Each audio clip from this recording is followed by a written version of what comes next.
नमस्कार मित्रांनो. आपले बऱ्याच शेतकऱ्यांना माहीत नसेल की आता जे पेट्रोल आपण पेट्रोल पंपवर टाकतो त्याच्यात आपला पण 20% वाटा आहे. तुम्ही जेव्हा पेट्रोल पंपवर जाऊन पेट्रोल टाकतात तेव्हा तुमच्या टाकीत 100% पेट्रोल जात नाही. सरकारच्या नवीन नियमानुसार आता आपण जे पेट्रोल वापरतोय त्यात 20% इथेनॉल मिक्स असतं. आणि हे इथेनॉल काही आभाळातून पडत नाही किंवा अरबी देशातून येत नाही. हे इथेनॉल तयार होतं थेट आपल्या भारतीय शेतकऱ्यांच्या शेतात. हो, तुम्ही बरोबर ऐकलात.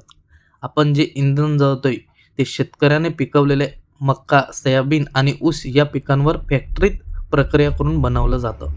म्हणजे तुमची गाडी आता पेट्रोल पंपवर कमी आणि शेतकऱ्याच्या कष्टावर जास्त चालते. पण यात खरा गेम असा आहे की ज्या मक्यापासून इथेनॉल बनतं त्या शेतकऱ्याला बाजारात भाव कमी मिळतो, फक्त 12 ते 15 रुपये किलो. त्याला आजही उत्पादन खर्च निघणं कठीण झालंय.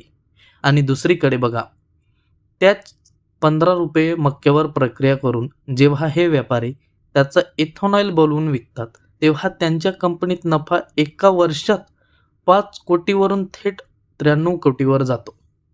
कच्चा माल देणारा शेतकरी फाशी घेतोय आणि त्याला प्रक्रिया करणारा कारखानेदार करोडपती होतोय.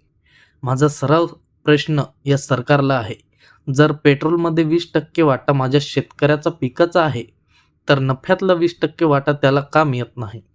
मक्का स्वस्त आणि इथेनॉल महाग हे गणित शेतकऱ्याला लुटण्यासाठी मांडलंय का? विचार करा. आणि जर हे पटत असेल तर हा व्हिडिओ नक्की शेअर करा. आणि पुढचा विषय आपण इथेनॉल ऑइलच्या कंपन्या कोणाच्या आणि त्या कंपन्यांचा वर्षाला किती पैसे छापतात ह्या विषयावर बनवणार आहेत. तरी अशाच इंटरेस्टिंग गोष्ट जाणून घेण्यासाठी इंडियन पॉलिटिक्स आणि इंडियन कल्चर या चॅनलला सबस्क्राईब आणि बेल आयकन बटन दाबा. जय हिंद, जय आदिवासी, जय महाराष्ट्र.